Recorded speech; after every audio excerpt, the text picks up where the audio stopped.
عايزك تشوف الفيديو ده وتركز وتصلي على النبي، ويا رب تفرح وتفرحي ويكون فرحك قريب. يلا ايه، تشارك الفيديو وتصلي على النبي وتعالى اسمع كلمتين من اخوك. انا شايف فيديو عجيب جدا، مش عارف في انهي بلد، اللي يعرف انهي بلد يقول لي. لكن في كلمتين مهمين جدا اسمعوهم من اخوكم الصغير، بلاش الكلام. مش مهم انك تتاجلها بالمال، مش مهم انك تتاجلها بالمال. النهارده واحد يجي بقى، مش مهم هو بيصلي ما بيصليش، هو علاقته ايه بربنا، المهم ان هو معاه فلوس، المهم هو بيشرب ايه مش مشكله برضه، فاهمني؟ المهم معاه فلوس، صح؟ يخش يقول لك ده متريش، ده عنده شقه حاجه فخمه، صح؟ هوب جوز، هوب الشهر الجاي بعديها الدنيا، خش بعد شهر نتفاجئ ان هو مفيش اخلاق، مفيش اي حاجه خالص. كل الحكايه ان هو معاه فلوس وشقه، فاهميني؟ فدي كارثه.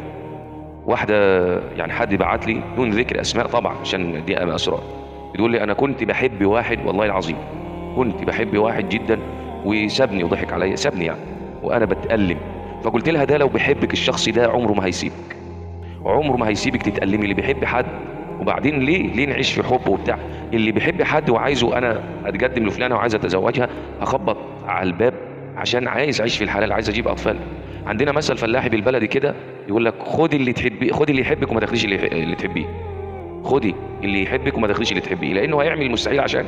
لكن تروحي تحبي في واحد، خلي بالك ممكن يكون ده صياد يرمي شباكه، يعني ممكن يكون عايز غرض ما، شايف معاك قرشين عجبته، عايز ياخد غرض ما، فاهمني؟ مش عايز افسر. يقوم ايه الكلام مش في اسهل منه، اصل هو قال لي ده، هو عيط في التليفون، ده هو بيبكي في التليفون، فاهمني؟ البكا ما فيش اسهل منه، هعيط وانزل دمعتين، الكلام ما فيش، هفرد الكلام، هفضل اقول لك في كلام للصبح. وسبحان الله المرأة عطوف، خلي بالك، عشان كده ربنا ما جعلش العصمة في ايد المرأة، العصمة في يد الرجل لانه بيفكر بالعقل قبل القلب، لكن المرأة بتفكر بالفؤاد بالقلب، عطوف. فأقل كلمتين خلي بالك، اصحي لاجل النبي، اصحي. يقوم القلب يسيطر على القلب، هوب مسكها، انفضت، ضاعت الدنيا.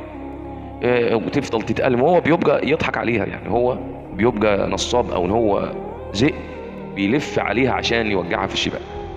طيب لغرض ما، ويفضل وسابها خلاص. هو لو بيحبك او عايزك كان دخل البيت من باب، وكان يعني ما سابكيش كده. فانت تخلي بالك، سبحان الله العظيم، اللي عايز يخش من بابه هيشتريكي. اهم حاجه يكون عنده خلق ودين زي ما سيدنا النبي قال، مش ان هو معاه قرشين، ان انا لا، مش السعاده مش كده والله ابدا. عشان يكون عنده يتقي الله فيك، لو عاشر يعاشر بالمعروف، ولو فارق يفارق بالمعروف. فربنا يحفظكم ويسعدكم. فيديو مهم جدا للبنات والولاد، شارك الفيديو، الدال على الخير كفاعله. هدفنا ان احنا نفيد الناس، بالله عليك ما توقف الفيديو عندك. فانت خلي بالك من الصياد ده، بيضحك عليك، ممكن تفضلي تعيشي وتتجوزي وتخلفي وانت بتحبيه وهو انسان كذاب مش عايزك.